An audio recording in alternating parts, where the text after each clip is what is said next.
Hi guys, I'm finally back. It's been an age. Dazzie's Comic Book Hauls episode 199.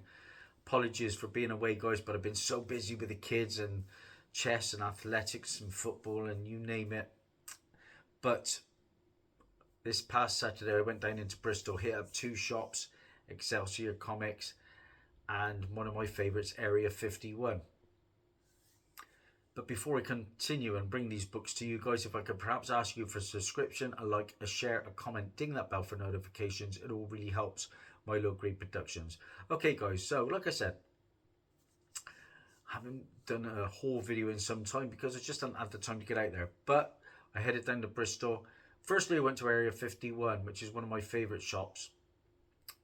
And then secondly, I went to Excelsior Comics. Now, this is where I'm going to start this haul because this is a shop that's usually picked clean of keys. I've done very well there over the years, as you can imagine, but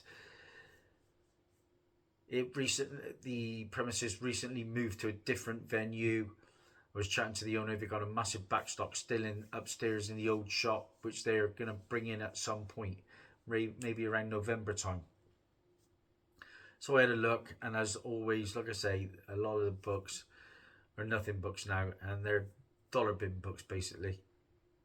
But it is a shop that has new releases as well as back issues. And for the first time in probably 7 or 8 years, I picked up a new release. Because this book is doing quite well. It is up to I think $12 on Key Collectors. And I do like an error book, and this is a low printed one. And this is They Choose Violence, issue number 1. And this is a lovely cover by Razal. I paid £4 for this, but why did I pay £4 for this? Let's have a look. Like I say, this is a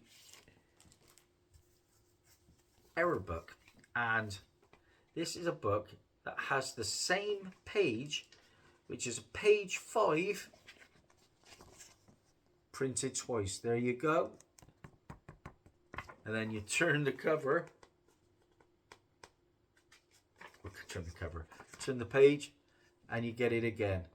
Look at that, double printed. I think that's page 5.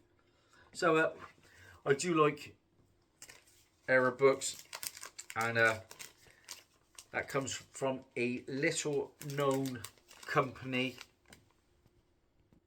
And like I said, that comes from a little independent company called AWA Studios. I'm pretty sure I picked up a few books from them in the past. Keep an eye out for that one, guys, if you like your error books. Then I found a low printed book, guys, and this one can go upwards of £20.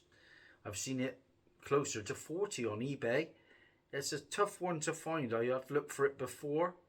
This is Swamp Thing, issue 171. And it's a great cover, isn't it? This is the final issue of volume 2, and it can go for a lot of money, 30 to 40 on a good day again. £3 I paid for that one. Surprised that was still there. I might hold on to that one. I haven't decided yet whether I'm going to keep that one or move it on. And then one of my favourite TV shows, and I know it's got a massive fan base. I picked up some Boys comics, guys, and I've done a showcase video on the Boys Keys before now. This is a character that appeared in the show. Actually, this is a first appearance of 2 characters that appeared in the show. This is the Boys issue 11, and this is the first appearance of Little Nina, who is a mob boss, and it's also the first appearance of Love Sausage from the Boys TV show. So keep an eye out for that one, guys. Now, these Boys issues were £3.50 a piece. If you look on eBay currently, they're all going upwards of £10 still. Then I picked up the Boys issue 19, and this is the first appearance of Lamplighter. Now, he's played by the guy who played Iceman in the X-Men films, but I can't remember his name. So he went from ice to fire. And then the most valuable one that I found is a later one, and this is, again, I've already got doubles on these. This is The Boys issue 52, and this is the first appearance of the original Soldier Boy from World War II, and it's also the first team appearance of the Avenging Squad: Eagle the Archer, Crimson Countess, the Buzzer, Manbot, Ladio, Steel Knight, and of course Soldier Boy. And I think Soldier Boy is an absolutely incredible character in the show. Okay, so that was my quick haul. I also picked up some resealable bags from there. Let's get into Area 51, guys. First up, for £1.50, I upgraded my copy of the Tales of the Jedi in a fantastic Jabba cover. Like I say, £1.50 for that. Easily a £5 plus buck. I've got the entire run.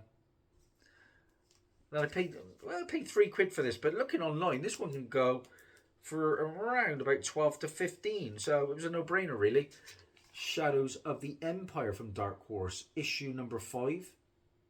Again, it's a run I've got complete in my PC. Lovely cover. I think it was painted cover, isn't it? And then here's a book that came to fruition in the Eternals film. This is Avengers issue 350. Now, this is the relationship of the Black Knight and Cersei begins. So we got that, of course, in the Eternals movie. Double-sized flip book, and in on the other flip book, in Battle Joined, is a reprint of Avengers 53 from the first volume. Moving on, and we've got a free comic book day book, but it can go for some coin, around about £8. This is a free comic book day, Civil War 2. And this is the first appearance of the Wasp, Nadia Pym, daughter of Hank Pym and his first wife. It's also the first appearance of Ulysses Kane, who is an Inhuman. Never know. Might see that character, particularly the Wasp, on screen. And then again, how many times have I found this book? Of course, we lost the character in Secret Wars. This is New Avengers, issue number 4, and the first appearance of Maria Hill, the former director of S.H.I.E.L.D., played by Colby Smulders, is it? It's also the first official team appearance of the New Avengers: Captain America, Spider-Man, Iron Man, Luke Cage, and Spider-Woman. And of course, the Thunderbolts were kind of like the New Avengers, weren't they, in the movie? It was okay, 6.5, maybe 7. For £3 now, I picked up this one. Of course, we're getting Vision Quest, aren't we? The new Vision TV show. And I think this one could get some heat. Again, this is Vision and the Scarlet Witch, issue number 1. The first solo series featuring Vision and the Scarlet Witch. And it's the first appearance of Sam Hain, the physical embodiment of Halloween. £3 for this one. On a good day, £10 plus. Didn't own it.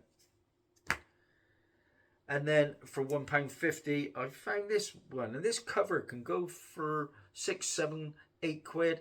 This is Mighty Avengers, issue 29. On Key Collectors, it's $15, but I don't think it quite goes for that. This is a cover appearance of Loki disguised as the Scarlet Witch. Decent cover. Look out for that one.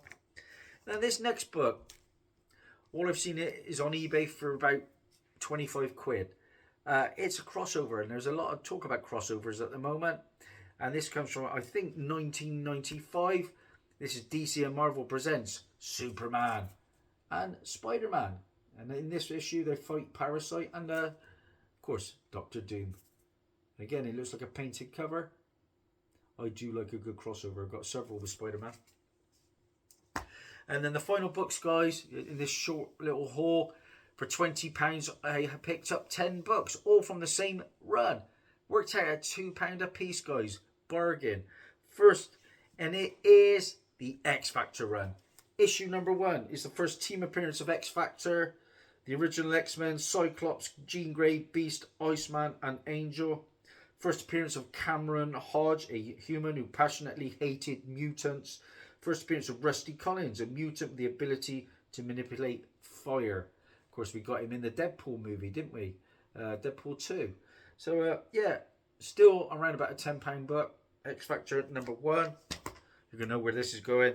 Then we got X Factor number 2. First appearance of Arthur Maddox. Arthur Maddox, a mutant with the ability to project holograms of his thoughts. We got him in the X-Men 2 and 3 movie. It's also the first appearance of Tower Edward Pasternak, a mutant who can change his height and density. Issue 3 is not a key, so that will be for sale. Issue 4 is a key. It's the first appearance of Frenzy, a powerful female mutant. And then, why I paid this lot, of course you know where it's going. X Factor issue 5, first cameo appearance of Apocalypse, N. Sabah Nur. And it's also the first appearance of the Alliance of Evil Team, Frenzy, Tower, Stinger, and Time Shadow. And then, you're never going to say no. £2. X Factor issue number 6. His first full appearance and cover appearance of Apocalypse. And I do believe we'll see him in the MCU at some point. Of course, he'll be played by Oscar Isaacs. I didn't mind X-Men Apocalypse. I know it had a bad rap. And then issue number 7 is another key. This is the first appearance of Skids, a mutant who can produce force fields. First appearance of Bulk, Glowworm, and Trish Tilby, a reporter and ex-girlfriend of Beast. Issue 8 isn't a key. Issue 9 isn't a key. And the final issue I'm going to show you guys is X Factor 10. Speciality border printed on selected covers, published in November of 1986. And it is the second full appearance of Apocalypse. That's it, guys. That's a wrap. Thanks for your support. My battery on my phone's about to die. Short, but I thought pretty sweet for the price. Bye for now.